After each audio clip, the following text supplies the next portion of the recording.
Hello everyone, selamat datang di AJ Invest, where everyone will learn to be a great investor.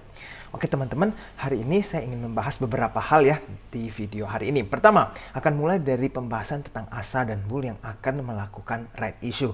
Nah, should we take it or we leave it? Nah, dan lalu saya akan membahas tentang kelima saham yang akan bagi dividen mulai di bulan Mei ini ya, di cum date bulan Mei. Apakah kita harus ambil, apakah dividennya menarik? Nah, itu nanti kita akan bahas sebentar.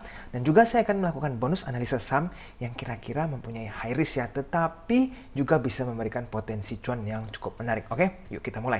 Nah teman-teman, saya ingin mengucapkan congrats ya bagi para member yang sudah sempat mendapatkan cuan di saham Zing ya minggu ini. Walaupun IHSG ini ambruk tak terarah, tetapi kita bisa berhasil ride the wave dengan bersama Bandar di saham Zing. Jadi congrats bagi para member yang sudah ikutan fast trade di saham Zing ini ya. Jadi yang penasaran kira-kira Zing seperti apa ini? Kalau teman-teman lihat, Zing ini baru terjadi rally yang cukup signifikan ya. Dan kita berhasil ride harganya cukup menarik nih. Waktu itu di sekitar 140 lebih 150-an.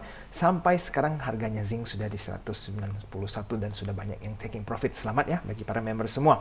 Jadi bagi yang para penonton atau para investor yang belum sempat mempunyai posisi di Zing, kalian tipsnya boleh perhatikan BK dan OD ya. Kedua broker itu kemungkinan yang sedang memborong saham ini. Jika mereka sudah berhenti atau bahkan berjualan, nah itu jangan masuk lagi ke saham Zing. Tapi kalau mereka masih mengakumulasi, nah teman-teman harus lihat juga, perhatikan yang menjualnya apakah force berjualannya itu cukup besar. Jadi teman-teman tetap harus perhatikan, oke? Nah, saya juga ingin mengingatkan lagi ya bagi para penonton atau para investor yang belum sempat menonton tentang video saya yang right issue itu. Di situ video yang cukup bagus menjelaskan tentang apa sih sebenarnya right issue, dan semoga teman-teman bisa meluangkan waktu untuk menonton. Kenapa?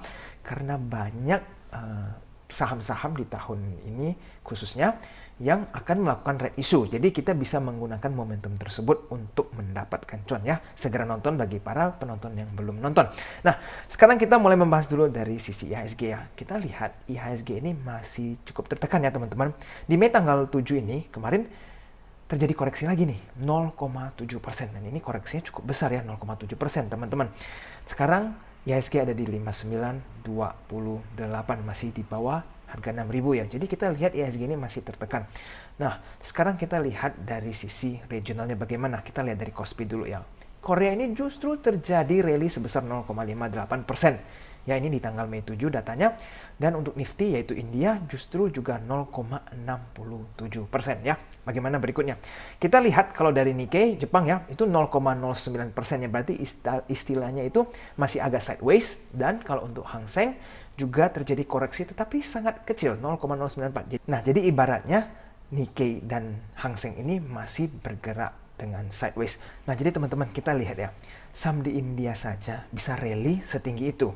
Dan di Jumat kemarin juga sempat rally ya. Padahal kan teman-teman tahu kan, COVID di India itu sekarang lagi masa-masanya break all time high ya. Artinya keadaan di sana itu sangat parah, COVID itu di mana-mana, dan yang korban meninggalnya juga sangat besar.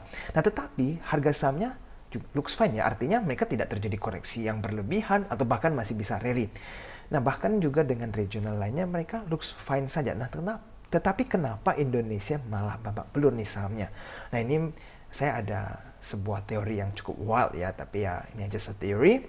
Nah, mungkin saja salah satu alasannya selain retail yang sepi, mungkin karena banyak juga retail trader yang lari ke investasi lainnya. Mungkin teman-teman juga sudah tahu, saya sering sampaikan.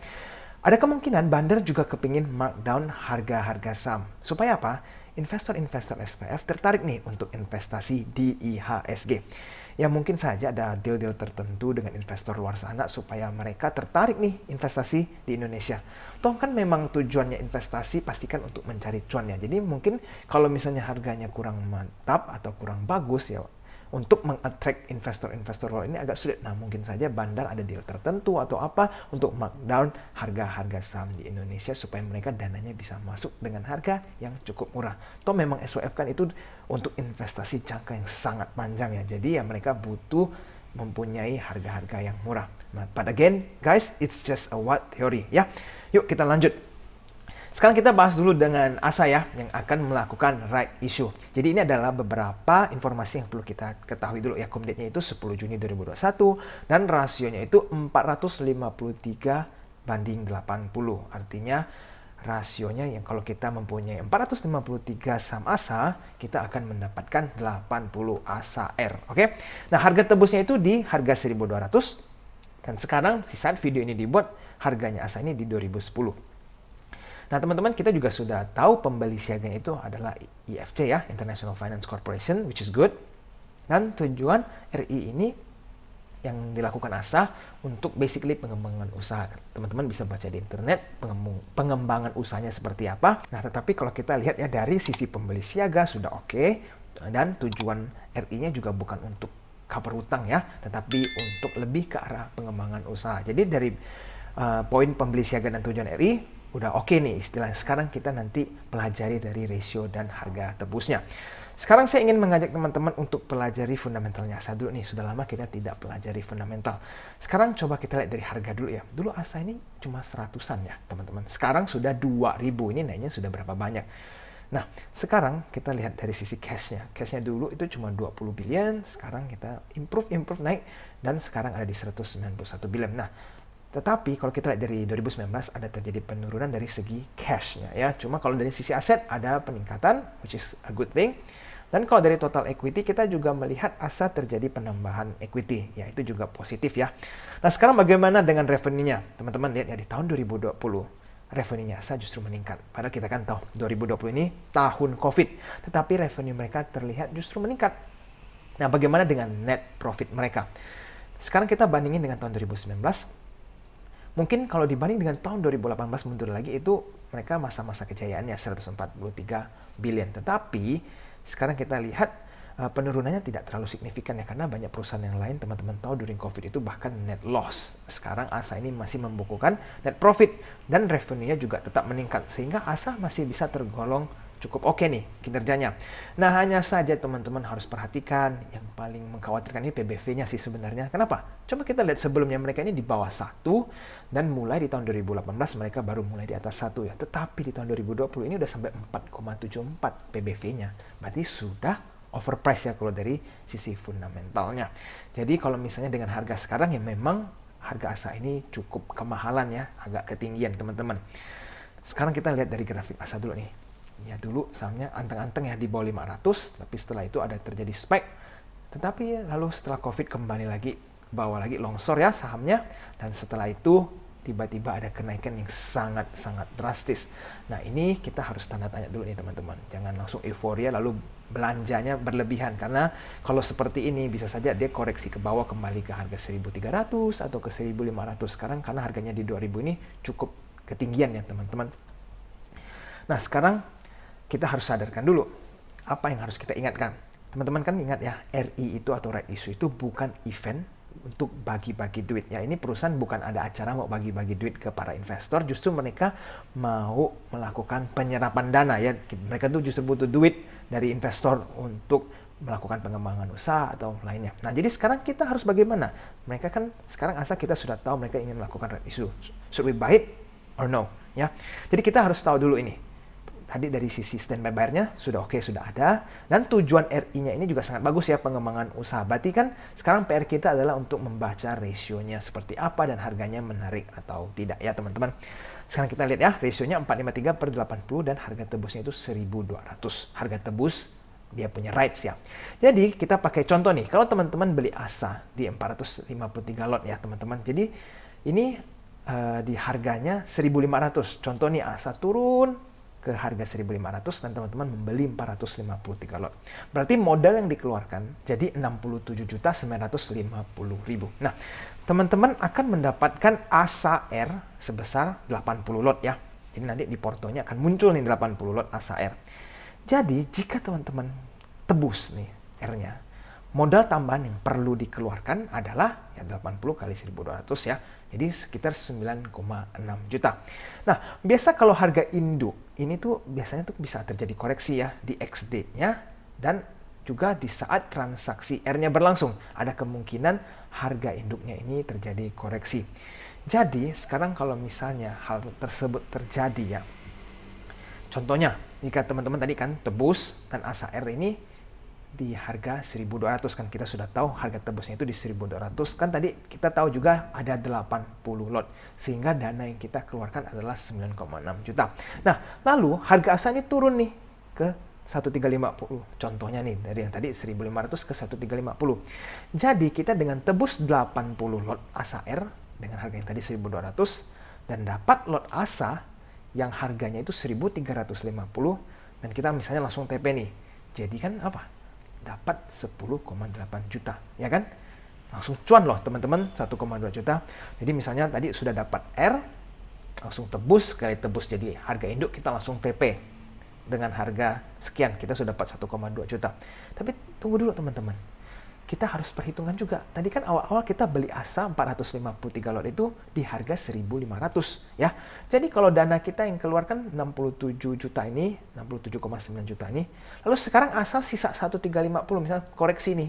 Karena habis ex-date terjadi koreksi atau misalnya lagi during transaction rights-nya juga terjadi koreksi, berarti kan ada floating loss sebesar 6,7 jutaan ya. Jadi teman-teman harus waspada nih. Jangan cuma kita lihat dari sisi cuan dari tebus R langsung jual di induk, tapi karena teman-teman juga sudah membeli yang 453 lot asa induk tadi ya, kita harus perhatikan. Nah jadi teman-teman ini harus bisa berhitung ya, right issue ini kapan untuk beli dan kapan untuk tidak ditebus ya teman-teman. Jadi kalau menurut saya ya, jika mau membeli asa menggunakan momen right issue ini, ada dua cara sih, ada dua strategi yang bisa saya sharingkan ke teman-teman semua. Pertama, nggak usah pusing-pusing ikutin RI-nya. Ini adalah salah satu strateginya. Nggak perlu diambil lalu cari rights-nya, nanti mau pikir tebus atau jual rights-nya ya. Tunggu harga asa turun aja nih.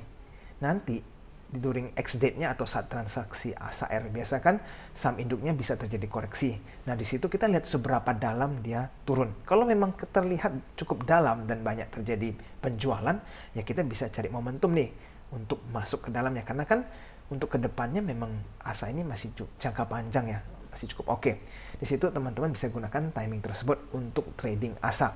Kalau misalnya untuk yang investor kan jangka panjang, kalau untuk trader yang jangka pendek. Jadi misalnya ada terjadi panic selling, misalnya banyak orang yang mau tebus nih, lalu langsung taking profit, itu kan harganya langsung biasanya amblas. Nah dari situ kita lihat kalau misal penjualannya sudah berhenti, ya kita bisa entry sebagai trader untuk mencari cuan jangka pendek ini.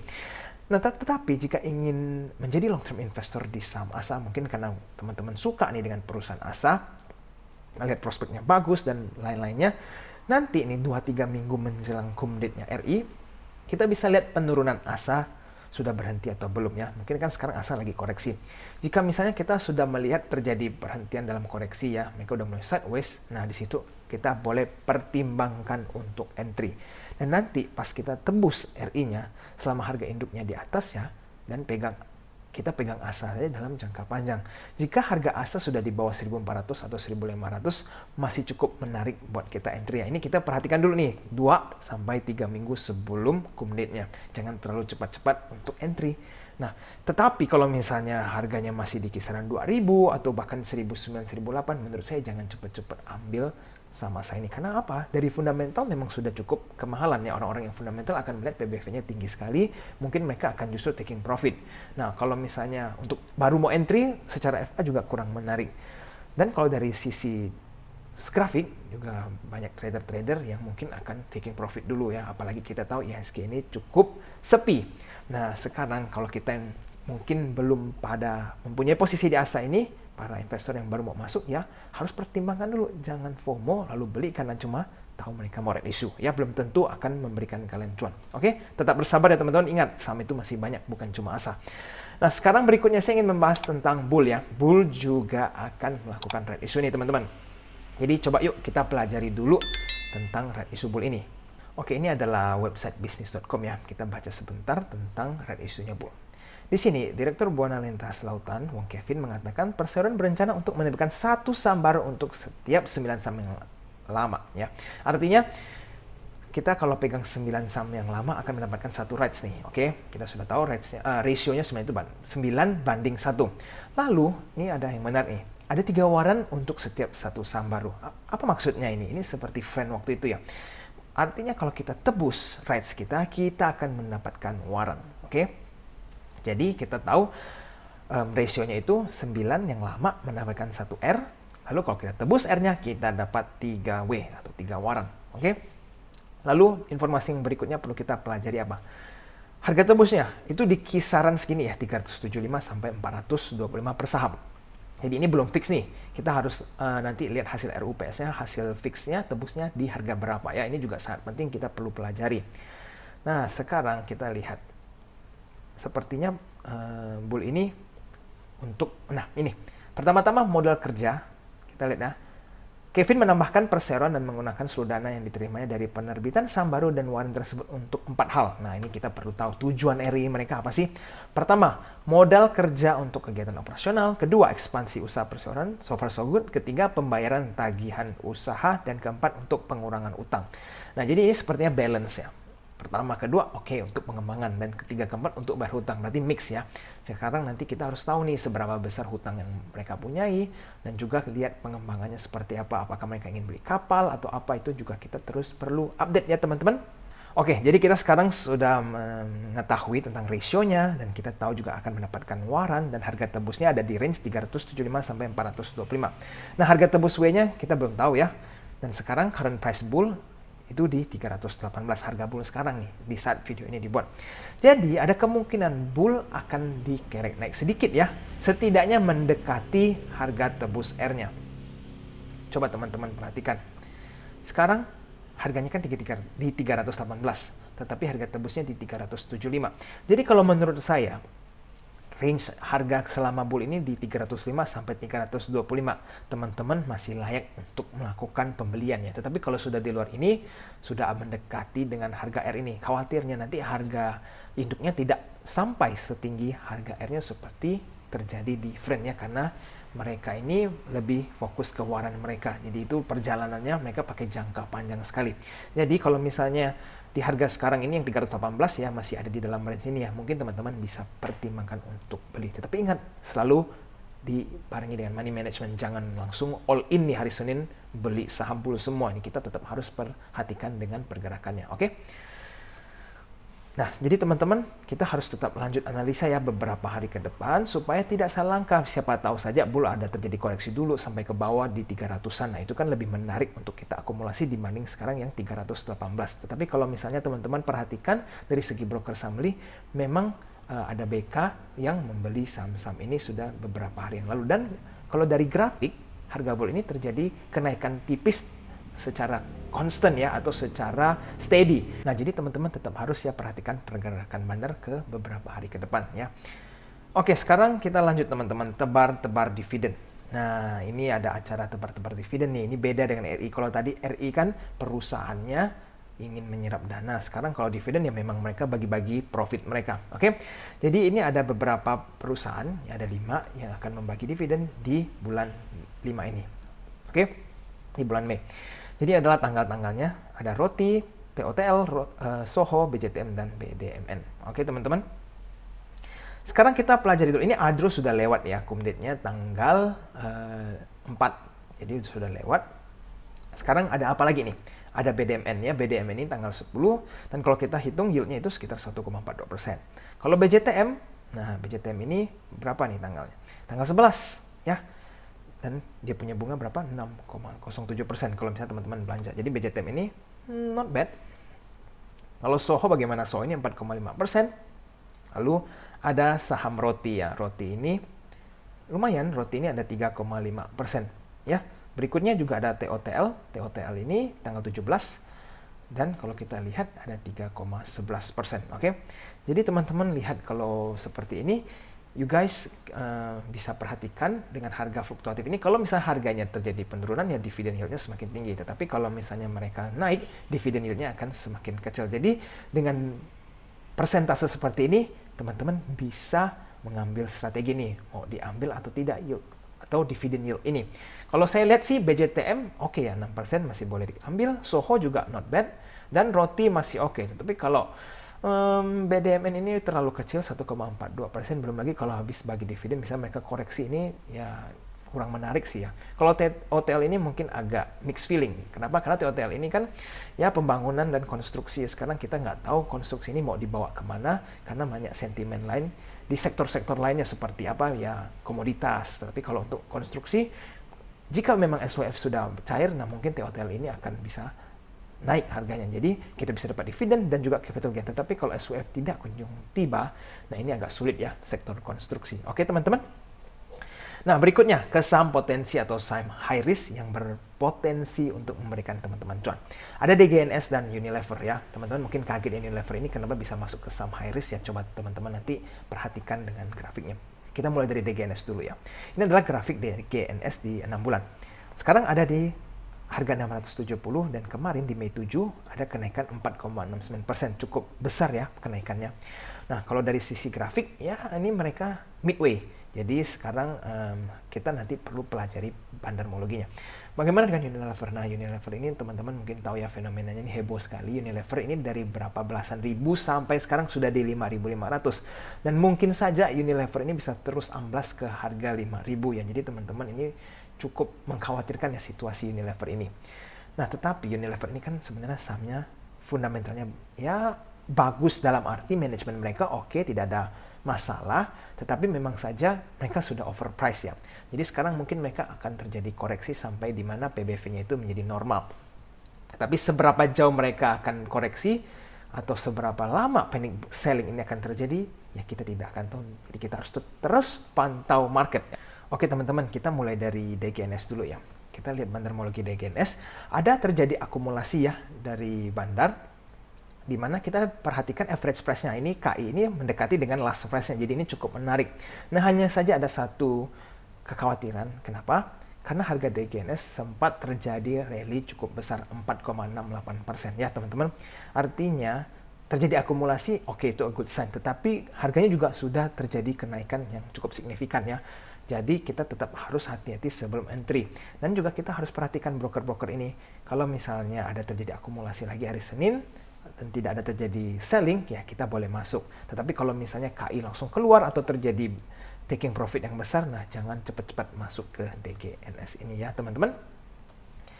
Sekarang kita lihat dari sisi foreign bagaimana. Kalau saya lihat dari foreign ini, sebenarnya saham ini cukup sideways ya. Artinya setelah terjadi akumulasi beberapa hari, langsung dijual ya. Terjadi akumulasi, langsung jual. Yang seperti ini juga akumulasi, jual. Setelah akumulasi, nah ini terjadi penjualan. Tetapi penjualan kali ini agak kecil ya. Jadi kalau misalnya hari Senin terjadi akumulasi lagi, nah ini a good sign for DGNS. Tetapi kalau sudah terjadi penjualan, ya berarti DGNS ini cuma dibikin trading oleh asing ya. Artinya beli akumulasi 2-3 hari atau 3-4 hari, lalu langsung dijual. Ya. Jadi tetap harus perhatikan dari sisi asingnya juga. Bagaimana dengan Unilever? Nah teman-teman ini Unilever sampai kemarin masih terjadi distribusi yang sangat besar ya. CSDXBB ini dalam satu hari jualnya sudah sangat besar. Nah ini artinya distribusi di Unilever ini belum selesai, barang bandar masih banyak. Kita nggak tahu seberapa banyak mereka akan tetap terus exit ya. Cuma itulah PR kita. Kita harus selalu memperhatikan kalau bandar masih terus-terusan exit di Unilever, ya kita jangan cepat-cepat beli. Walaupun harganya kelihatannya sudah longsor jauh sekali ya dari all time high mereka, udah 5.500. Tetapi kalau misalnya bandar masih tetap berjualan atau distribusi, ya kita tunggu dulu, jangan cepat-cepat masuk. Nah, sekarang bagaimana dari sisi asing? Asing juga terlihat sempat melakukan akumulasi, tapi akumulasi tidak terlalu besar ya.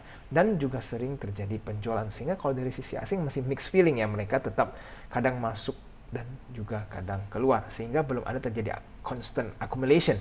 Sehingga Unilever kalau untuk sekarang ini masih belum perlu dibeli. Tetapi Unilever ini sangat layak untuk dimasukkan ke watchlist. Artinya apa? Teman-teman secara berkala terus perhatikan Unilever ya. Pergerakan bandar seperti apa dan pergerakan harga mereka seperti apa. Supaya nanti kalau misalnya Unilever sudah kembali rebound, itu teman-teman nggak ketinggalan ya. Karena harganya sekarang memang sudah longsor cukup besar ya, dari belasan ribu sampai sisa 5.500 loh ya. Jadi teman-teman Unilever ini worth to become your watchlist. Oke? Nah jadi para investor, saya ingin mengingatkan ya, jangan overspend di bulan Mei ini. Walaupun memang benar bulan Mei tidak pasti akan terjadi kehancuran IHSG atau amblas secara berlebihan, tetapi bulan Mei juga tidak berarti saham akan terjadi rally yang signifikan. ya. Sehingga lebih baik kita pilih saham-saham yang in and out-nya cepat nih dalam waktu seharian.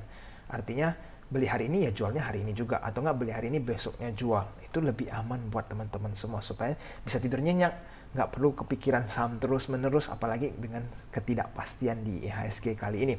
Nah, kedua, apalagi IHSG itu volume transaksinya masih kecil sekali ya. Asing juga terlihat masih kecil banget transaksinya. Biasanya belinya cuma 2 lebih triliun atau penjualan juga 2, berapa triliun, yang biasanya itu di awal-awal tahun itu bisa sampai 4 triliunan dalam waktu satu hari. Jadi volume transaksinya masih sangat kecil. Dan jangan belanja saham kebanyakan, khususnya saham-saham blue chip sekarang. Kalau mau masuk saham blue chip bagus nggak? Oh bagus, karena sahamnya banyak yang koreksi. Tetapi jangan banyak-banyak. Kalian nyicil aja dulu, karena kita tidak tahu seberapa dalam akan longsornya saham-saham blue chip ini ya teman-teman. Perhatikan Pegas sudah longsor banyak, PTBA juga cukup besar longsornya, dan bank-bank juga BRI, Bank Mandiri, Bank BNI juga terjadi longsor yang tidak henti-hentinya. Artinya mereka tertekan cukup besar. Sehingga apa? Beli di saat merah itu adalah semua investor harus tahu ya, memang beli di saat terjadi koreksi, tetapi jangan terlalu besar jumlahnya ya, cicil-cicil saja boleh, oke? Nah, belum lagi bulan Mei ini banyak kena tanggal merah ya teman-teman. Jadi ada trader yang pakai margin ini mungkin exit dulu, karena kalau misal pakai margin beli nginap di saham kan kena bunga terus ya. Jadi mungkin mereka take it out dulu. Dan juga retail-retail lain mungkin ada yang exit sementara supaya bisa mengenjoy liburan. Nah, ini juga kalian harus take in consideration ya. Sehingga mungkin transaksi di bulan Mei ini akan sedikit sepi. Jadi ingat, don't overspend. Pegang aja cash. Cash itu tetap aman kok. Kalau misalnya teman-teman tidak spend cash tersebut, itu adalah amunisi teman-teman supaya bisa nanti di saat market sudah membaik bisa beli saham-saham yang berpotensi. Oke teman-teman? Dan Mei ini ya banyak liburnya, so you guys should enjoy this holiday ya. Gunakan waktu ini untuk berlibur dengan baik. Tetapi ingat, tetap jaga protokol kesehatan. Oke? Jadi teman-teman jangan lupa ya, bagi yang belum follow Instagram AJ Invest bisa join di ajinvest.official ya. Di situ bisa mendapatkan quick update tentang saham serta melihat testimoni yang sudah bergabung dengan grup premium AJ Invest. Nah, kira-kira video hari ini sampai di sini dulu ya. Sudah banyak banget yang saya sampaikan dan saya sharingkan ke teman-teman semua. Semoga semua informasi ini bisa bermanfaat untuk para investor sekalian. Oke? Bagi kalian yang merasa video ini bermanfaat, jangan lupa untuk tekan tombol like-nya ya, dan subscribe channel AJ Invest supaya tidak ketinggalan dengan informasi terbaru seputar saham. Oke, sampai jumpa di video selanjutnya. I'll see you again next time. Bye-bye.